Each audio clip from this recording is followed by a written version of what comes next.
Kumusta mga kaboxing? This is Boy Kalawang TV. So kanina lang po mga idol naganap ang official weigh-in nila current WBO and the ring junior welterweight champion Teofimo Lopez at ang makakalaban po nito para bukas na si Arnold Barbosa na ginanap po sa Times Square, New York City at former undisputed lightweight champion Devin the Dream Haney at ang makakalaban naman po nito na si Jose Carlos Ramirez at ang makakasabay nila sa laban para bukas na sina King Ray Ryan Garcia at ang makakalaban naman po nito na si Rolando Rolly Romero.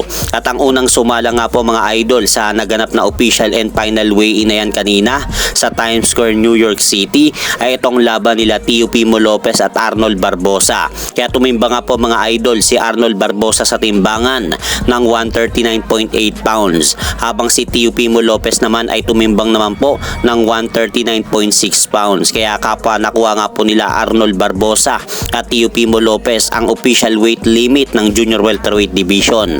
Habang sa nangyaring official weigh-in naman nila Devin Haney at Jose Carlos Ramirez, tumimbang naman po mga idol si Jose Carlos Ramirez sa timbangan ng 143.8 pounds habang tumimbang naman po si Devin Haney ng eksaktong 143 pounds sa timbangan. Kaya kapwa rin po nakuha nila Devin Haney at Jose Carlos Ramirez ang official weight limit sa 147 pounds o welterweight division. Samantalang sa magaganap naman na main event na laban sa pagitan nila King Ray Ryan Garcia at Rolando Rolly Romero, ang unang tumapak nga po sa timbangan ay itong si former WBA junior welterweight champion Rolando Rolly Romero. At tumimbang nga po mga idol si Romero sa timbangan ng 146.6 pounds habang si King Ray Ryan Garcia naman po ay tumimbang naman po ng 146.8 pounds. Kaya dahil po dyan mga idol, kapwa nakuha nga po ni Ryan Garcia at Rolando Rolly Romero ang tamang timbang sa welterweight division